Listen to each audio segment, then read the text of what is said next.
বসের বুমেরাং কি চাপে পড়বে এই ঈদে এলে? Hey guys, welcome to my channel. আমি মনোজ। এখন আমরা এই বিষয়টাকে নিয়ে কথা বলবো। বন্ধুরা, এবছর ঈদটা না পুরো দুর্গাপুজো থেকেও ভয়ঙ্কর। এবছরের ঈদটা ইয়ের থেকেও তোমার কি যেন বলে আগের বছরের ক্রিসমাসের থেকেও ভয়ঙ্কর, কারণ সব বড় বড় ছবি একসাথে ক্ল্যাশ করছে। ময়দান রয়েছে হিন্দি থেকে এবং তার সঙ্গে রয়েছে বড়ে মিয়া ছোটে মিয়া, যেটার হাইপ মোটামুটি একটা ডিসেন্ট বলা যেতে পারে, কারণ দুজনেই ফ্লপ স্টার। ওদিকে তোমার অক্ষয় কুমারও এখন পরপর ফ্লপ দিচ্ছে এবং ওদিকে যদি বলি টাইগার শ্রফ, তিনিও পরপর ফ্লপ দিচ্ছেন এবং দুজনেরই কেরিয়ার গ্রাফে ভালো ছবি ইতিমধ্যেই পাওয়া খুব ডিফিকাল্ট হয়ে যাচ্ছে। এমতো অবস্থায় কিন্তু একটা জায়গায় দেখা যাচ্ছে যে এই ছবিটার কিন্তু হাইপ পিছার কিছু নেই এবং আলী আব্বাস জাফরের উপরে যতটুকু যা ভরসা করা যায়, কারণ উনি একজন ভালো ডিরেক্টর, এর বাইরে বেরিয়ে পূজা এন্টারটেনমেন্টকে কিন্তু কেউ সেরকম ভাবে ভরসা করতে পারবে না।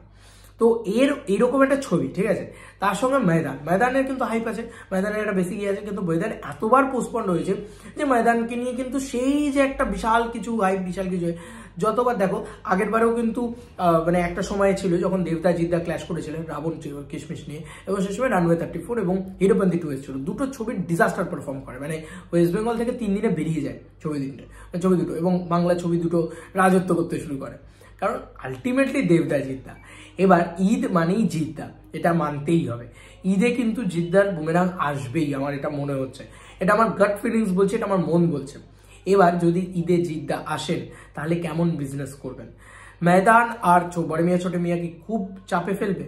বন্ধুরা, প্রথম একদিন দুদিন কি শো টেনে নিয়ে যাওয়া যায়, কিন্তু ছবি যদি তাদের ছবি ভালো না হয়, একটা বড় মিয়া ছোট মিয়াটা ভালো হওয়ার চান্স রয়েছে। ময়দানের আমার মনে হয় না বিশাল কিছু একটা ভিউজ বা ভিউজ বলতে বিশাল কিছু অডিয়েন্স কাটা বা বিশাল কিছু বাংলা থেকে কালেকশন করে নিয়ে যাওয়া, সেটার একটা সম্ভাবনা রয়েছে বলে। তো এই দুটো ছবির কালেকশন কিন্তু একটা অ্যাভাব অ্যাভারেজের কাছাকাছি যাবে আমার যেটা মনে হচ্ছে, ওয়েস্ট বেঙ্গল থেকে। ওপেনলি বলছি, আগে থেকে কিছু বলা যদিও যায় না কোনো ছবির বক্স অফিসে, তবে এটা একটা জাস্ট ধারণা করা যে যা ট্রেড দেখা বা যা বাংলা বক্স অফিস দেখা সেখান থেকে, বা বাংলার বক্স অফিসের কারণ এখানকার সম্রাট বা বাংলা বক্স অফিসের কিং বলা হয় হচ্ছে শাহরুখ খানকে। শাহরুখ খান জাস্ট ভয়াবহ জিনিসপত্র করে।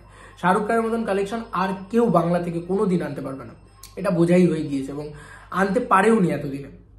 এটা দুর্গ শাহরুখ খানের বলা হয়, এবং তুমি দেখো না ডাঙ্কির ক্ষেত্রেও তাই হয়েছে কিন্তু। আচ্ছা চলো, এবার একটা বড় বিষয় বলি, যে এই যে বড় মিয়া ছোট মিয়া ময়দান, এই ছবিগুলো তো ছাড় হলো, এবার আসল একটা ক্ল্যাশ হবে হচ্ছে বুমেরাং এবং মির্জা। এবার এই একটা বক্তব্য খুব উঠে আসছে যে মির্জা আর বুমেরাং একই ধরনের ছবি এবং দুটোই কমার্শিয়াল দর্শকের ভিতরে ভাগাভাগি করে দেবে। আমি বলে রাখি, বুমেরাং অবশ্যই একজন মেইনস্ট্রিম কমার্শিয়াল ছবি এবং মির্জাও অবশ্যই মেইনস্ট্রিম কমার্শিয়াল ছবি, কিন্তু দুটো জনার কিন্তু আলাদা। মেইনস্ট্রিম কমার্শিয়ালের ভিতরেও সাব জনার হয়। জিদ্দার জনারটা হচ্ছে একটা সাইফাই, কি বলবো, কল্পবিজ্ঞানের জনারের ভিতরে পড়ছে, এবং এটা ন্যাচারালি একদম অন্য রকমের একটা ছবি, অন্য রকমের একটা জনারের ভিতরে পড়ছে। আর যদি অঙ্কুশদার বিষয়টাকে আমি কথা বলি, তাহলে অঙ্কুশদার মির্জা কিন্তু আবার একদম out and out mainstream potboiler action ছবির ভিতরে পড়ছে, কমার্শিয়াল ছবি, পট বয়লার ছবি, যেটা যে ছবির উদাহরণ হতে পারে রাবণ, যে ছবির উদাহরণ হতে পারে চেঙ্গিজ, খাদান আপকামিং আসছে, সেই রকম ধরনের ছবি। তো দুটো ছবির জনার কিন্তু আলাদা। এবার মির্জার মতন বিজনেস করবে, আর বস তো ঈদ মানি বস, ঈদ মানি জিদ্দা, এবং জিদ্দা মানি হিটদা, এটাই তো আমি মানি। তো এখান থেকে একটা বড় বক্তব্য কি দাঁড়াচ্ছে যে জিদ্দার বিজনেস কেমন হবে? আমার মনে হয় এই ঈদে বুমেরাং এলে জিদ্দার বিজনেস খুব ভালো হবে, এবং আমার বিশ্বাস যে দেব ফ্যান্সরাও প্রচন্ডভাবে সাপোর্ট করবে। রুক্মিণীদি রয়েছে, ছবিটা প্যান ইন্ডিয়াতেও একটা সাকসেসফুল হওয়ার সম্ভাবনা দেখা দেবে, কারণ বস্কো সিজার রয়েছে ছবির ভিতরে, এবং এটা আমরা ঠিক সময় চেঙ্গিজের সময় দেখতে পেয়েছিলাম। তবে এটা মানতে হবে যে হাইপ কিন্তু ক্রিয়েট করতে হবে বস, এটার হাইপ কিন্তু চেঙ্গিজের মতন নেই, এটা মানতেই হবে। তো চেঙ্গিজের মতন হাইপ ক্রিয়েট করা, সেটা একটা গ্যাংস্টার ড্রামার ক্ষেত্রে সেই জন্য হাইপ থাকবে, স্বাভাবিক বিষয়। গ্যাংস্টার অ্যাকশন ছবির ক্ষেত্রে এটা কিন্তু অ্যাকশন ছবি, বাট এটার হাইপটা কিন্তু একটু হলেও চেঙ্গিজের মতন নয়। তো সেক্ষেত্রে হাইপটা বিল্ড আপ করতে হবে, ক্রিয়েট করতে হবে, প্রমোশন করতে হবে। আর অঙ্কুশদা কিন্তু মাটি কামড়ে প্রমোশন করবে এবং রেগুলার করছেও প্রমোশন। এবার দেখার বিষয় কি হয় না হয়। এবার যদি বাই এনি চান্স অঙ্কুশদার ছবি